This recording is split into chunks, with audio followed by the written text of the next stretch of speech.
আকীদাকে ছাপ করার চেষ্টা। মসজিদ ছিল না, মন্দির দরগাতলা থেকে মসজিদে এনেছেন যারা। টুপি চিনত না, টিকালি ছেড়ে টুপি মাথায় জামা পরিয়েছে। লুঙ্গি আর পাজামা চিনত না, ধুতি ফলিয়ে যারা লুঙ্গি পাজামা পরা শিখিয়েছে। নামের আগে মোহাম্মদ লেখা জানত না, যারা স্ত্রী মুছে নামের আগে মোহাম্মদ লাগিয়েছে। সেই সকল হক্কানি আউলিয়া কাম যাদের আবাদকৃত এই বাংলা ভূমি, যারা আমাদেরকে নদীমের নবী করিম সাল্লাল্লাহু আলাইহি ওয়াসাল্লামের তাজিমের সম্মান পবিত্র ঈদ মিলাদুন নবীর অনুষ্ঠানের উদযাপনকে শিখিয়েছেন। সুতরাং আমরা ওই বাবার আগে হাঁটতে চাই না, বেশি বুঝতে চাই না, তাদের দামান ধরে আসি। তারা কি ভুল করেছে? এখন আমরা এমন সন্তান হয়েছি বাবার ভুল করতেছে কি বারবার। কি বলে, আমরা এখনো বাবার মর্যাদা দিতে পারি না বলে তারা বুঝতো না। এখন আমরা অনেক কিছু বুঝেছি। বাবা যে আছেন ওই বুঝান না, আপনার আমার ধরেন অনেক কিছু। আমিও অনেক দলিল আদিল্লা দিতেও পারবো না, ডকুমেন্টস, কিন্তু একটা জিনিস দিতে পারি, যে যাই বলুক যে যাই করুক পৃথিবীর, আমরা বিনা দলিলে আমার রসুলকে আমার হৃদয়ের গভীর থেকে ভালোবাসবো। এই আমল কিয়ামতের ময়দানে দেখবেন না যাতে রসি না। হিসাব করুন, আপনার আমার নামাজের ত্রুটি, আপনার আমার রোজায় ত্রুটি, আপনার আমার দান সদকায় ত্রুটি, আপনার আমার হজের মধ্যে ত্রুটি, আপনার আমার যাকাতের মধ্যে ত্রুটি, আপনার আমার অন্যান্য আমলের মধ্যে ত্রুটি। কোরআন তেলাওয়াত করতে বলা হয়, কোরআন তেলাওয়াতের মধ্যে শুদ্ধ হয় না, নামাজের রুকু শুদ্ধ হয় না, নামাজের সিজদা শুদ্ধ হয় না। আমার বাবাজিরা একটু মনোযোগ দিবেন। কিন্তু আপনার আমার একমাত্র ইখলাস নিয়ে যদি রাসূলুল্লাহর ভালোবাসা বুকে ধারণ করতে পারি, এই আমলের মধ্যে কোনো ভেজাল নাই, এই আমলের মধ্যে কোনো ঝামেলা নাই। নিঃস্বার্থভাবে পৃথিবীর সবার উপরে যদি আপনার আমার নবীর ভালোবাসাকে স্থান দিতে পারি, তবে ওটাই হবে আপনার আমার জীবনের নির্ভেজাল আমল। বাবাজিরা আমার এবার মনোযোগ দিবেন। আমাদেরকে মগজ ধোলাই করা হচ্ছে। একটু আগে যেটা বললাম, বলা কোরআনের মধ্যে আমার নবী যে আসবেন, আমার নবীজির মিলাদের কথা নাই, আমার নবীজির আগমনের কথা নাই। কে বলেছে নাই? এখন তো অনেকেই পরিবর্তন করেছে। অন্যান্য মনীষী যারা রয়েছেন অন্য ধর্মের, তাদের গ্রন্থের মধ্যে রেখেছেন। যারা বিজ্ঞ পণ্ডিত আপনারা তাদের কাছেও জিজ্ঞেস করে দেখবেন, অন্যান্য ধর্মগ্রন্থ যেগুলো রয়েছে তাদের মধ্যে তারা আমার নবীর ভূয়সী প্রশংসা করেছেন। তা আপনি যদি বলেন পুরাণ, মহাভারত, ত্রিপিটক, জিন্দাবস্তা, বাইবেল, বেদ, নিউ টেস্টামেন্ট, ওল্ড টেস্টামেন্ট, তাওরাত, জবুর, ইনজিল, এগুলোকে ভাগ করেছে তারা, আবার নিজের মত মতো করে ফেলেছে ইহুদি খ্রিস্টানেরা। শুধু তাই না, 103 খানা কোরআনুল কারীম ছাড়া বাকি যে 103 খানা, 100 ছোট, 3 খানা বড়, 4 খানা মোট, এই 104 খানা সব গ্রন্থে আপনার আমার নবীর আগমনী বার্তা, আপনার আমার নবীর ভূয়সী প্রশংসাগুলো এসেছে। সুবহানাল্লাহ। আপনি আমি নাম আপনার আমার কিতাব থেকে বাদ দিলে কি দায় আছে? বাবাজিরা আমার, আপনি আমি যদি এখান থেকে আমার নবীকে সালাম না দেই, আপনার আমার গুনাহগার, আপনার আমার মতো গুনাহগারদের সালাম নেওয়ার জন্য আমার নবী কাঙ্ক্ষিত নয়। অর্থাৎ আমার নবী আপনার আমার মতো গুনাহগারদের সালাম, এটা আমার নবীকে না দিলে নবীর ক্ষতি হবে না। কিন্তু আমরা গুনাহগার গোলাম, আমার নবীর সুপারিশ আমরা চাই, আমার নবীর কাছাকাছি আমরা হতে চাই, এই জন্য আমরা দুরূদ আর সালাম পাঠিয়ে দেই। আমার বাবাজিরা একটু মনোযোগ দিবেন। আপনাদের কাছে আমি বলে যাচ্ছি, আপনার আমার দয়া নবী, মায়ার নবী, রাহমাতুল লিল আলামিন নবীর ব্যাপারে আপনি আমি যদি ভালো আকীদা পোষণ করে ভালোবাসাকে সর্বোচ্চ স্থান দিতে পারি, কাল কিয়ামতের মাঠে দেখবেন আপনার আমার শত পাপের মধ্যেও একটা এই ভালো আমলের কারণে আল্লাহ রাব্বুল আলামিন আপনাকে আমাকে মাফ করে দিতে পারে। এজন্য ওয়াজ মাহফিল থেকে কিছু আমল নিতে হবে। আমরা অনেক সময় কান চুপ করি, কে কিরকম বলছে, অনেক সময় বিভিন্ন উদ্দেশ্যে। আমি অনুরোধ জানাবো ইখলাস নিয়ে বসুন, অনেক সুন্দর আলোচনা শুনলেন আমার পরে। বাবাজিরা আমার, আমি আপনাদের কাছে যে কতগুলো কিতাবের নাম বললাম, তারা কেন প্রশংসা করেছেন? প্রশংসা করেছেন এই জন্য তারা আদর্শ খুঁজতে যাইয়া আমার নবীদের আদর্শের চেয়ে আরো সুন্দর কোন আদর্শ খুঁজে পায় নাই, তাই তারা উদাহরণ পেয়েছে। এখন বাজারে রয়েছে, আপনারা দেখতে পারেন, বাংলায় বের হয়েছে 100 মনীষীর জীবনী। এই গ্রন্থটি লিখেছেন ডক্টর এইচ.এম. মাইকেল হার্ট, আমেরিকার একজন খ্রিস্টান। Michael HM. হার্ট তিনি 100 মনীষীর জীবনী দা 100 বই লিখেছেন। এই দা 100 বইয়ের সর্বপ্রথম 1 নম্বরে জানার জীবনী লিখেছেন, জানার জীবনী কোট করেছেন, জানাকে দিয়ে আরম্ভ করেছেন। তিনি কেউ নয় আর তিনি হলেন আপনার আমার নবী, মায়ার নবী, দয়ার নবী, রহমাতুল লিল আলামিন নবী, দো জাহানের বাদশা নবী, সরকার দো আলম নবী মুহাম্মদুর রাসূলুল্লাহ সাল্লাল্লাহু আলাইহি ওয়াসাল্লামের জীবনী। আর ওই জীবনী ওই সিরাত, সবাই যখন সিরাত গ্রন্থে নবীজির জীবনী লেখেন, শুরুতে কিন্তু নবীজি কখন এসেছেন, কত সালে এসেছেন, কোথায় এসেছেন, এই নবীজির মিলাদ তথা জন্মের আলোচনা করে থাকে। সুবহানাল্লাহ বলবেন না? সকল সিরাতের গ্রন্থে, বড় বড় যে সিরাতের গ্রন্থে, আল মাওয়াহিবুল লাদুনিয়া, আল বিদায়া ওয়ান নিহায়া, সিরাত ইবনে হিশাম, সিরাত হালাবিয়া, সিরাত আর-রাহিকুল মাকতুম, বড় বড় যে সিরাত গ্রন্থগুলো সব কিছুতে আমার নবীজির মিলাদের আলোচনা শুরু হয়েছে। সুবহানাল্লাহ, নবীজির জন্মের আলোচনা। এজন্য কবি কি বলেছেন? মা আমিনার নয়ন মনি নবী মুস্তাফাই যিনি জিন্দা মদিনায়। পড়েন, মা আমিনার নয়ন মনি নবী মুস্তাফাই যিনি জিন্দা মদিনায়। রবিউল আউয়াল মহিনায় সুবহ সাদিকের সময়, রবিউল আউয়াল মহিনায় সুবহ সাদিকের সময় এলেন এই ধরায় যিনি জিন্দা মদিনায়। মা আমিনার নয়ন মনি নবী মুস্তাফাই যিনি জিন্দা মদিনায়। রবিউল আউয়াল নবীর মিলাদের মাস, সেই খুশিতে নবীর আশিক করে যে উল্লাস। নারায়ে তাকবীর, নারায়ে রিসালাত। রবিউল আউয়াল নবীর মিলাদের মাস, সেই খুশিতে নবীর আশিক করে যে উল্লাস। নবী উম্মতেরই দরুদ সালাম, আশিকদের মিলাদ কিয়া, উম্মতেরই দরুদ সালাম, আশিকদের মিলাদ কিয়াম শোনেন সর্বদাই যিনি জিন্দা মদিনায়।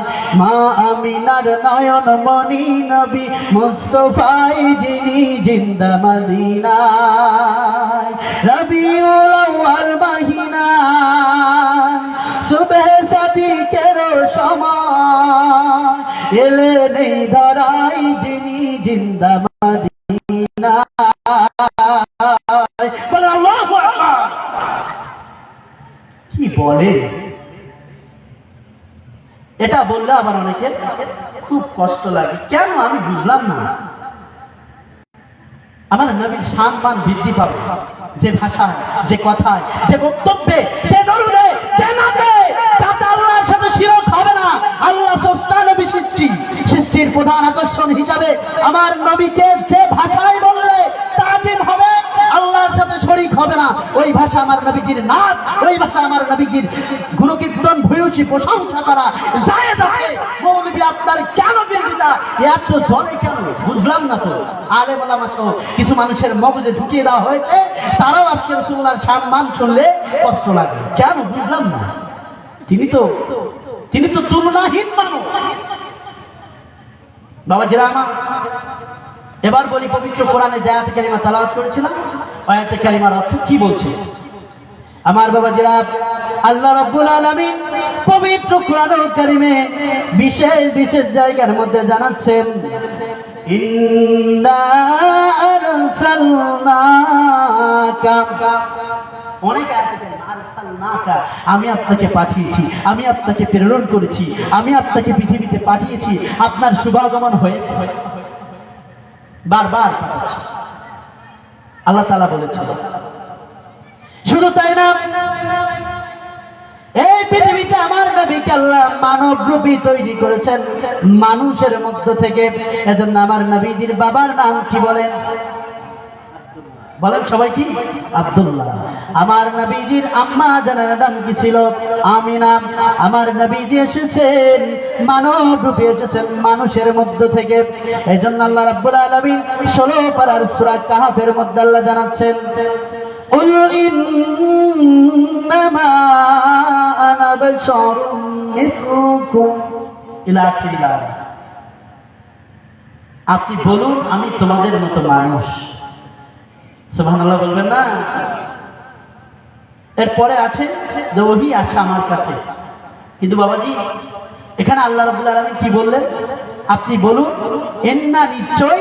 আরেকটা মায়ে কাফা দিয়ে আল্লাহ বলছেন নিশ্চয় নিশ্চয় নিশ্চয় আমার হাবিবকে বলতে বলেছি তিনি মানুষ, মানুষ তোমাদের মতো মানুষ, এই কথা বলতে বলেছি। কেন বাবাজিরা আমার? আল্লাহ রাব্বুল আলামিন কি কারণে আয়াতে কারিমা বলতে বলেছেন?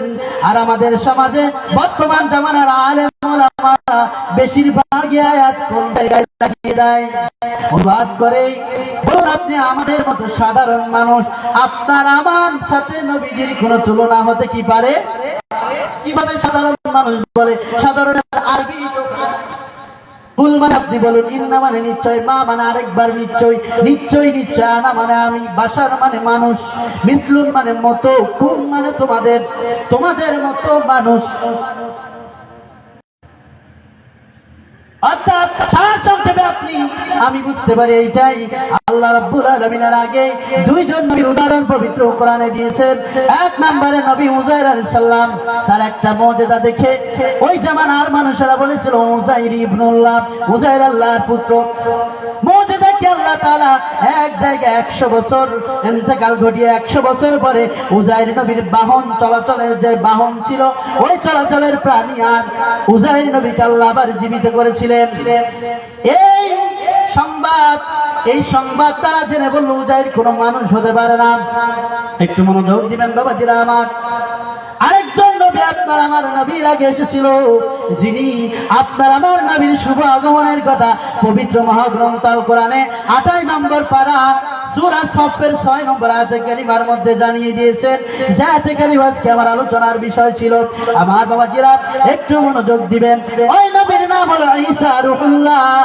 বাবা আসলে আল্লাহ তাকে পৃথিবীতে বানিয়েছিলেন। আল্লাহ নবী ঈসা রূহুল্লাহ তিনি এমন একজন নবী ছিলেন, আল্লাহ তাকে অনেক মুজিজা দান করেছিলেন। তার এক মুজিজা হলো আপনি কি দিয়ে ভাত খেয়ে এসেছেন, কি খানা খেয়ে এসেছেন, কি খেয়ে এসেছেন বলতে পারতো। আগামীকাল কি খাবেন তাও বলতে পারতো। আপনার বাড়ির কোন কর্নারে কি জিনিস রাখা আছে তাও তিনি বলতে পারতেন।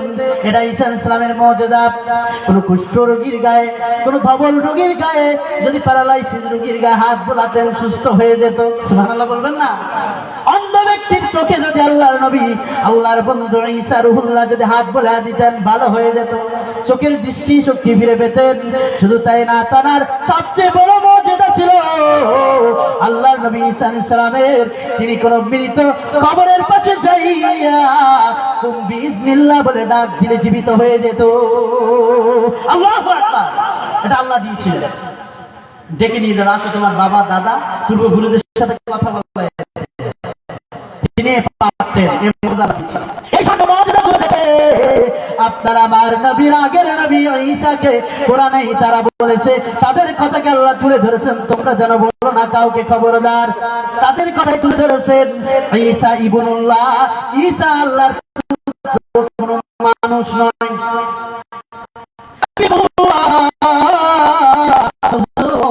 আমার বন্ধু আপনাকে কেন মানুষ, মানুষদের মেসেজ দিলাম, আপনি বলুন আমি তোমাদের মতো মানুষ। ইয়া রাসূলুল্লাহ, হাবিবাল্লাহ, আপনার কিছু এমন মুজিজা থাকবে, আমার নবীজির এমন কিছু মুজিজা থাকবে আপনারা জানেন। সবচেয়ে বড় মুজিজা এই পবিত্র আল কোরআনুল কারীম, যা তৈরি করার মতো ক্ষমতা পৃথিবীর কারো নাই। এই পবিত্র কোরআনুল কারীম সবচেয়ে বড় মুজিজা। 2 নম্বরের বড় মুজিজা আমার নবী আল্লাহর দিদার করেছেন, মিরাজে গিয়েছেন। যেটা দেখলে, যেটা শুনলে মনে হবে মানুষের পক্ষে সম্ভব নয়। কিভাবে 7 আসমান পেরিয়ে সিদরাতুল মুনতাহা পেরিয়ে কিভাবে আরশ আজিমে আল্লাহর নবীজি গেছেন, এই মিরাজুন নবী, আমার নবীজি আল্লাহর দিদার করেছেন।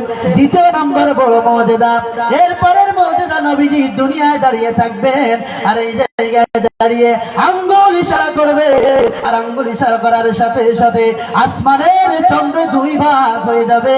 এটা আমার নবীজির জীবনের অনেক বড় মুজিজা। আমার নবীজির জীবনের মুজিজাগুলোর মধ্যে আরো অনেক বড় মুজিজা রয়েছে। আমার নবীজি রাহমাতুল লিল আলামিন, তিনি হাঁটবেন আরবের ওই শক্ত পাথরগুলো নরমে পরিণত হবে তোলার মতো। তিনি হাঁটবেন একখণ্ড মেঘ নবীজির মাথার উপরে ছায়া দিবে। আমার নবীজি 15 দিন 20 দিন পর্যন্ত একাধারে সাহারিও করবেন না, ইফতারিও করবেন না।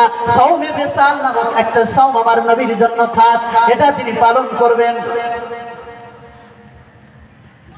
আমার নবীজি একটা পাত্রের মধ্যে আঙ্গুলে শাহাদাত আঙ্গুলি ভরে দিয়েছেন, এভাবে ঢুকে দিয়েছেন। ওই ছোট্ট একটা পানির মাছ থেকে 1400 সাহাবী গোসল খানা পিনা সব একেবারে সব কার্যক্রম কমপ্লিট করেছেন। এভাবে আমার নবীজি বড় বড় এমন কিছু কিছু মুজিজা আল্লাহ তাআলা দান করবেন। ওই মুজিজাগুলো দেখে শুনে ওই জামানার ওই সময়ের মানুষেরা ওই মুজিজাগুলোর আলোচনা শুনে পরবর্তী সময়ের মানুষেরা তারা বলবে নবী মুহাম্মদ কোন মানুষ নয়, তিনি আল্লাহর কোন অংশ হবে। অর্থাৎ মুহাম্মদ ইবনুল্লাহ যেন না বলবে, আল্লাহর কোন শরীক নাই। আমার আল্লাহ রাব্বুল আলামিন জানাচ্ছেন, সবার মুখস্থ আছে, লাম ইয়ালিদ ওয়া লাম ইউলাদ। বলেন আল্লাহু আকবার। লাম ইয়ালিদ ওয়া লাম ইউলাদ মানে লাম ইয়ালিদ ওয়া লাম ইউলাদ, আমার থেকে কেউ জন্ম নেয়নি, আমি কাউকে ওইখান থেকে আপনি কি এবার কেন বুঝে বলেছি ওয়ালাদা ইয়ালিদু মাউলুদুন মাউলিদুন মিলাদ, অর্থাৎ ওই মিলাদ আল্লাহ বলেছেন লাম ইয়ালিদ ওয়া লাম ইউলাদ, আমি কাউকে জন্ম দেইনি, কেউ আমাকে জন্ম দেয়। সুতরাং মিলাদ অর্থ জন্ম বৃত্তান্ত। তা রাসূলুল্লাহর জন্ম বৃত্তান্ত কোন উম্মত অস্বীকার করতে পারে? আপনারাই বলেন। কি যে আরবিতে বলে বাংলায় গন্ডগোল ঝামেলা করে বাবাজিরা আমার। সুতরাং আমার নবীকে আল্লাহ রাব্বুল আলামিন আয়াতে কারিমা দ্বারা ক্লিয়ার করে দিলেন, পৃথিবীর কোন মানুষ আমার নবীর আশ্চর্যজনিত কোন ঘটনা দেখে, আমার নবীর মুজিজাতুন নবী দেখে কোন সময় যেন আল্লাহর সাথে শরীক না করে। এই জন্য মুহাম্মদ ইবনুল্লাহ না বলে, তাই বলে দিয়েছেন আমার বাবা আছে, আমার মা আছে, আমার বংশ আছে, আমার গোত্র আছে, আমার সংসার ছিল, আমার স্ত্রী পরিবার পরিজন সন্তানাদি ছিল, আমার হাট বাজার ছিল। কিন্তু আমার নবীর সাথে, নবীর মিলাদের সাথে, নবীর জন্মের সাথে কারোর জন্মের তুলনা হয় না। আমার নবীজির সিরাতের সাথে কারোর জন্মের সিরাতের তুলনা হয় না। আমার নবীজির ইন্তেকালের সাথে কারোর ইন্তেকালের তুলনা হয় না। আমার নবীজির রওজা শরীফে জীবিত অবস্থা হায়াতুন নবীর সাথে পৃথিবীর কারোর হায়াতের সাথে তুলনা হয় না। তুলনাহীন মহামানব ছিলেন আমার আল্লাহর রাসূল, আমাদের প্রিয় নবী হযরত মুহাম্মদ মুস্তাফা সাল্লাল্লাহু আলাইহি ওয়াসাল্লাম। আমার ওয়াজিবার খেয়াল করেন, আরবিতে এবার বলে মিলাদুন নবী, অর্থাৎ নবীজির জন্ম। মিলাদুন নবী সাল্লাল্লাহু আলাইহি ওয়াসাল্লাম, নবীর জন্ম বৃত্তান্ত। আমার বাবাজিরা একটু মনোযোগ দিবেন। তার আগে আমরা ব্যবহার করি ঈদ, ঈদ মানে খুশি। কিন্তু আমাদের প্রশ্ন করা হয় ওই দিন কয় রাকাত নামাজ পড়ো, ওই দিন তোমরা কয় তাকবীরে নামাজ পড়ো, এই প্রশ্ন করে। তার মানে কেমন ঠাট্টা বিদ্রুপ করে দেখেন। শোনেন, আমরা যদি বলি আজকের দিন ঈদের দিন, তাহলে তো এখানে খুশির দিন, এটা আরবি করলে তো ঈদ শব্দ আসবে। যদি স্বাধীনতা দিবসের আরবি দেখো ডিকশনারির মধ্যে আসে ঈদুল ইস্তেকলাল, স্বাধীনতা দিবস মানে খুশির দিন। বাবাজিরা আমার, এই যে ভুল বোঝাবুঝি, যেমন দেখেন আপনি, যদি আমি বলি ঢাকা শহর, এটা আরবি কি হবে? মানে ঢাকা শহর, যে ঢাকা শহর আমরা বলি, ঢাকা শহর আরবি করলে কি হবে? মাদিনাতুল ঢাকা। তার মানে কি ঢাকা মদিনা হয়ে গেছে?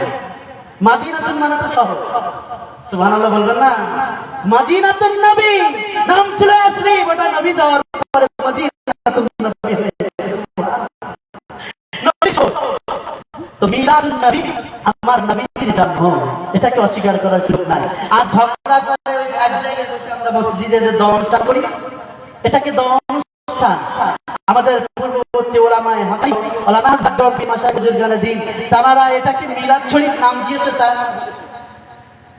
আপনার আমার যদি দোয়ার প্রয়োজন না হয়, মিলাদ আপনার দরকার নেই, দোয়ার প্রয়োজন আমাদের, তাই আমরা করি। কিন্তু ওই মিলাদ দোয়া অনুষ্ঠানের মিলাদ আর আমার নবীজির মিলাদুন নবী এক নয়। নবীজির মিলাদুন নবীর বিরোধিতা করে ঈমান হারা হব না, ভুল বুঝবো না।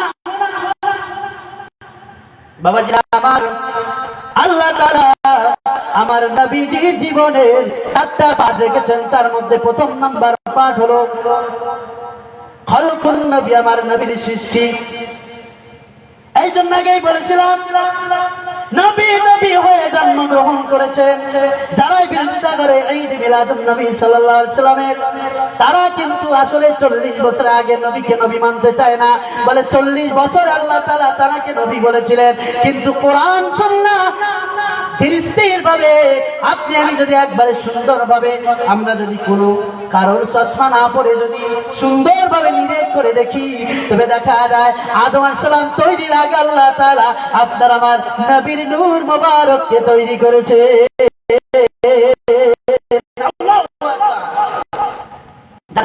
আসমান আরো সুশীলা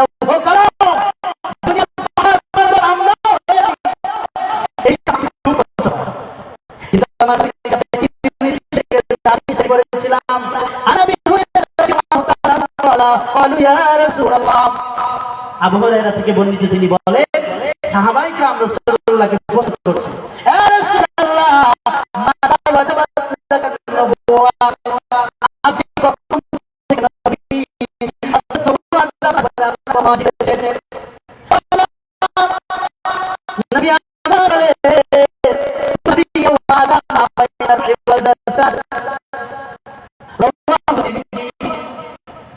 আমি প্রথম থেকে নবী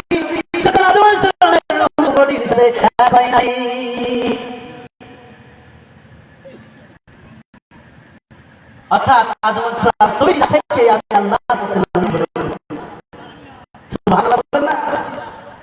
এজন্য বাবাজি আমার একটু মনোযোগ দিতে হবে। রাহমাতুল লিল আলামিন নবী রূহের জগতে নবী তাআলা পরিচয় করে দিয়েছেন, সব রূহের সাথে পরিচয় করে দিয়েছেন যে আমার বন্ধু হাবিবের খাতিরে আমি সব তৈরি করেছি। রূহের জগৎ থেকে আল্লাহ তাআলা 570 খ্রিস্টাব্দে রবিউল আউয়াল মাসের সোমবারে আমার নবীকে মক্কা নগরীতে আব্দুল্লাহ আমিনা দিয়ে আল্লাহ পাঠিয়েছেন। এই যে পাঠালেন সুবহানাল্লাহ,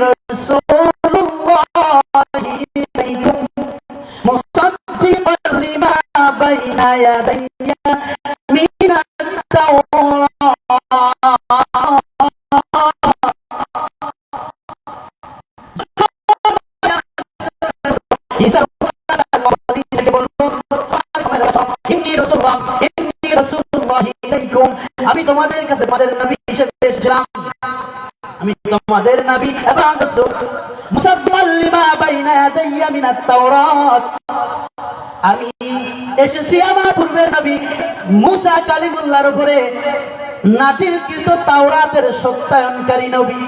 সত্যায়নকারী, ওটা যে সত্য ছিল এটা প্রমাণকারী একজন নবী হিসেবে এসেছিলাম। আমি চলে যাচ্ছি, তবে তোমাদেরকে একটা সুসংবাদ দেই, ওয়া মুবাশশিরাম বিরাসূল, আল্লাহু আকবার, তোমাদেরকে এমন একজন নবীর সুসংবাদ দিচ্ছে, এমন একজন রাসূলের সুসংবাদ দিচ্ছে, শোনো, মিন বায়াতি মিন বা'দি ইসমুহু আহমদ, ইয়াতি যিনি আসবে, যিনি আগমন করবেন, ইয়াতি যিনি আসবে, অচিরেই আসবেন। কখন আসবেন? মতভেদ করবে, তিনি সব ক্লিয়ার করে গেছেন। মিন বাদি, আমার পরে আর তিনি ছাড়া আর কোন নবী রাসূল আসবেন না, তিনি শেষ নবী হিসেবে আসবেন। তাফসীরের মধ্যে এসেছে, সব তাফসীরকারগণ ঐক্যমত, এখানে রাসূল দ্বারা আপনার আমার প্যারা রাসূল, আপনার আমার নবী রাহমাতুল লিল আলামিন নবীকে বোঝানো হয়েছে।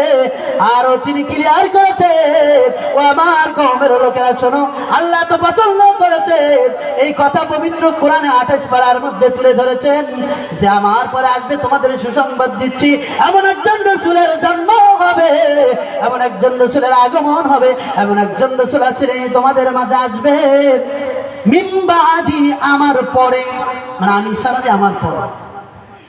ইসমুহু আহমদ, জানার নামটা হবে আহমদ। সুবহানাল্লাহ। কে বলেছে কোরআনে আসে নাই নবীজির জন্মের কথা, আগমনের কথা, শুভ আগমনের বার্তা? আল্লাহ তো পবিত্র কোরআনে দিয়েছেন যে তিনি আসবেন, তিনি আগমন করবেন, জানার মিলাদ হবে।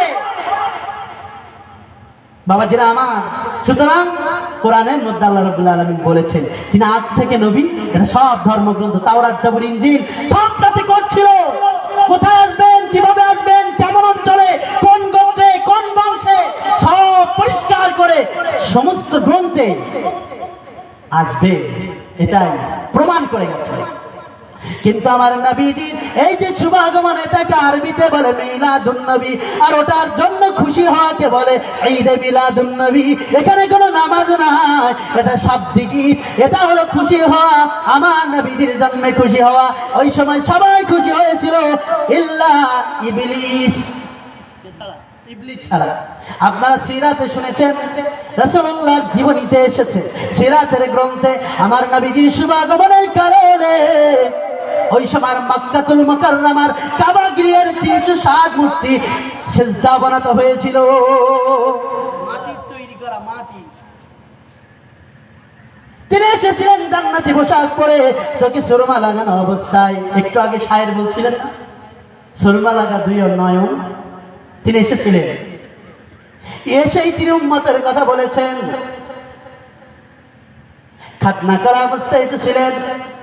একইদার বহির্ভূত আপনি যদি আমাদের মতো সন্তানের জন্মের সাথে তুলনা করিয়ে দেন, তবে আপনার আকীদায় গলো ঢুকে গেছে। আপনার আমার নবীজি এসেছে, এটা যে অবস্থা, এটা আমার নবীজির মুজিজা। শুধু তাই না, সিরাতের গ্রন্থ সময় এসেছে, আম্মা জান আমিনা রাদিয়াল্লাহু তাআলা আনহা বলেন, পৃথিবীর মানুষেরা শোনো, অন্যান্য নারীদের মতো আমার শিশু মুহাম্মদ যখন আমার গর্ভে ছিল, অন্যান্য নারীদের মতো পেটের আকার ধারণ করে নাই। আমি দেখতে পাই না আমার পেটের আকার অন্যান্য নারীদের মতো হয়েছে। সুবহানাল্লাহ, এটা আমার নবীজির মুজিজা ছিল। আমার নবীজির মুজিজা, তিনি ইস্তেনজা শরীফ করবেন। গাছ চতুর্দিক থেকে, মরুভূমির মাঝখান, কষ্ট নবীর হবে না। ওই ইস্তেনজা শরীফ হাজতকে কমপ্লিট করার জন্য গাছগুলো এসে নবীর চতুর্পাশে একেবারে সুন্দর পর্দা করে যাবে। এটা আমার নবীজির মুজিজা। এভাবে রাহমাতুল লিল আলামিন নবীজির জন্ম থেকে সিরাত সমূহের মধ্যে যতগুলো মুজিজা ছিল, এই মুজিজাগুলো দেখে মানুষেরা বলবে এ কিন্তু মানুষ না, আল্লাহর কোন অংশ হবে। অথচ আল্লাহ বলছে আমি কাউকে জন্ম দেয় নাই, কেউ আমাকে জন্ম দেয় নাই। লাম ইয়ালিদ ওয়া লাম ইউলাদ ওয়া লাম ইয়াকুল লাহু কুফুয়ান আহাদ। আমার মুকাফিকি, আমি কারো মুকাফিকি না, অমুকাফিকি রব্বুল আলামিন,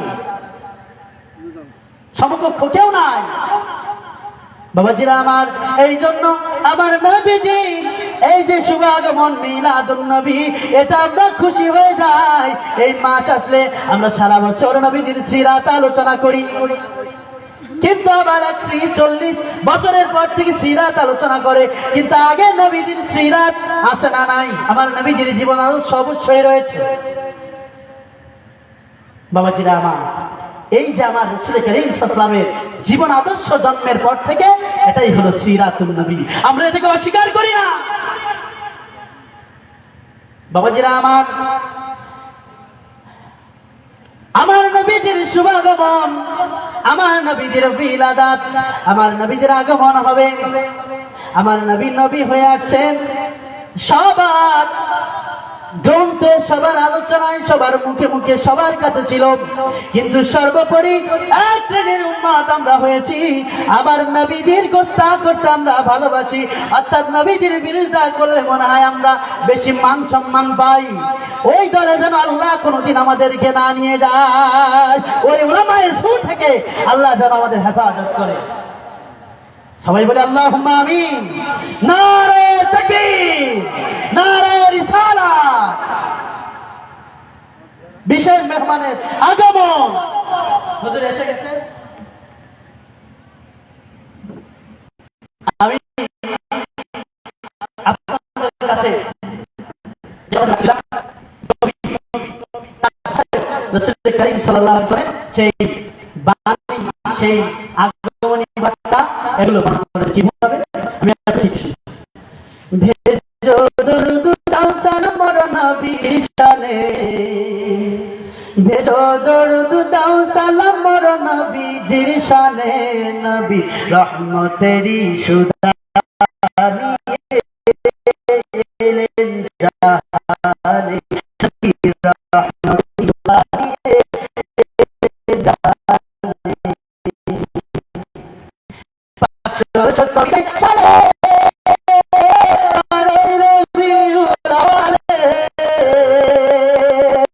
तशरीफ दार नबी जमीने, तशरीफ दार नबी जमीने, नबी रहमतेरी सुधा निये एलेन जाने। इब्राहिम नबी करेन পাঠাও রাসূল হে খোদা, শিক্ষা দিবেন কোরআন হাদিস ইলমে বাতেনে, শিক্ষা দিবেন কোরআন হাদিস ইলমে বাতেনে, নবী রহমতেরি সুধা নিয়ে এলেন জাহানে। ফেরেশতা মা আমিনায় বলে, শিশু নবী আসবে তোমার কোলে। বলেন আল্লাহু আকবার। আমি আমার এই নাচ শরীফের দ্বারা আমি শেষ করে দেব। ফেরেশতা আমিনায় বলে, শিশু নবী আসবে তোমার কোলে, নাম রেখো তার মুহাম্মদ রেখো স্মরণে, নাম রেখো তার মুহাম্মদ রেখো স্মরণে, নবী রহমতেরি সুধা নিয়ে এলেন জাহানে। দয়াল নবীর জন্মের রাতে তারকা নামে আকাশ হতে, সেই তারকা মিলবে জানো ধুলির জমিনে, সেই তারকা মিলবে জানো ধুলির জমিনে, নবী রহমতেরি সুধা নিয়ে এলেন জাহানে। মিলাদ পড়ো কেম করো মোর নবীজির শানে, ভেজো দরুদ দাও সালাম মোর নবীজির শানে, নবী রহমতেরি সুধা নিয়ে এলেন জাহানে। রসুল পাকের জন্মের বাণী একেই বলে মিলাদুন নবী, রসুল পাকের জন্মের বাণী হাদিসে বলে মিলাদুন নবী। খুশিতে সবাই আত্মহারা নবীর আগমনে, খুশিতে সবাই আত্মহারা নবীর আগমনে, নবী রহমতেরি সুধা নিয়ে এলেন জাহানে। মিলাদ মাহফিল দয়াল নবীর, রাসূল প্রেমিক হও গো হাজি, মিলাদ মাহফিল দয়াল নবীর, রাসূল প্রেমিক হও গো হাজি তাওয়াল্লুদের শেষে কিয়াম করো খুশি মনে তাওয়াল্লুদের শেষে কিয়াম করো খুশি মনে নবী রহমতেরই সুধা নিয়ে এলেন জাহানে বেজো দরুদ দাও সালাম মোর নবীজির শানে বেজো দরুদ দাও সালাম মোর নবীজির শানে নবী রহমতেরই সুধা নিয়ে এলেন জাহানে নবী রহমতেরই সুধা নিয়ে এলেন জাহানে নবী রহমতেরই সুধা নিয়ে এলেন জাহানে। যতটুকু আলোচনা করেছি ভুল ত্রুটি হলে ক্ষমা দৃষ্টিতে দেখবেন। ঈমান আমল আকীদা বাঁচাতে আমরা সচেতন থাকব, নিজেদের বিবেক কাজে লাগিয়ে, যে বিবেক দিয়ে দুনিয়া বুঝতেছি, ব্যবসা বুঝতেছি, আমার সব কিছু বুঝতেছি, ভালো মন্দ সব কিছু, ওই বিবেকটা দিয়ে আমরা নবীকে প্রাধান্য দিয়ে নবীর ভালোবাসা আঁকড়ে ধরে আজীবন যারা আশিক রাসূল হয়ে মরতে পারি। পৃথিবীর মানুষ যে যা বলুক, যে যা করুক, যাই করুক না কেন, আমরা নবীর দামান ছাড়বো না। আসেন আল্লাহ পাক যেন আমাদের কবুল করে নেন। আমার জন্য দোয়া করবেন। আপনাদের প্রিয় মানুষ জনাব হযরত মাওলানা আনোয়ারুল ইসলাম সালিহী উস্তাদুল মুকাররম হুজুরের জন্য দোয়া করবেন। আপনাদের সালাম দিয়েছেন, আর বিশেষ কারণে আসতে পারেন না। আর আপনাদের প্রিয় প্রতিষ্ঠান সকলের আপনারা জানেন মহতলা ইউনিয়নের নয়, আজকে বাংলাদেশের বিভিন্ন প্রান্ত থেকে এমনকি সাতক্ষীরা জেলার প্রতিটি উপজেলা ছাত্র রয়েছে প্রায় 200-র উপরে। হুজুরের মাদ্রাসা আনোয়ারুল ইসলাম সালিহী হুজুর সবাই জানেন, সবাই গেছেন। উম্মুল কোরা সিদ্দিকিয়া মাদ্রাসার জন্য দোয়া করবেন। আল্লাহ পাক যেন মাদ্রাসাকে আহলুস সুন্নাত ওয়াল জামাতের মারকাজ হিসেবে কবুল করেন। সর্বোপরি প্রধান মেহমান, বিশেষ মেহমানের কাছে আমি দোয়া চেয়ে, সভাপতি, আয়োজক, আপনারা যারা শ্রোতা আছেন সবার কাছে দোয়া চেয়ে আমি যতটুকু হুজুর আসার পরে সময় নিলাম, এতটুকু সময়ের বেয়াদবির ক্ষমা চেয়ে আমি আজকের আলোচনা এখানেই শেষ করলাম। আখিরি দাওয়ানা আনিল হামদুলিল্লাহি রাব্বিল আলামিন। ওয়াসসালামু আলাইকুম ওয়া রাহমাতুল্লাহি ওয়া বারাকাতুহু।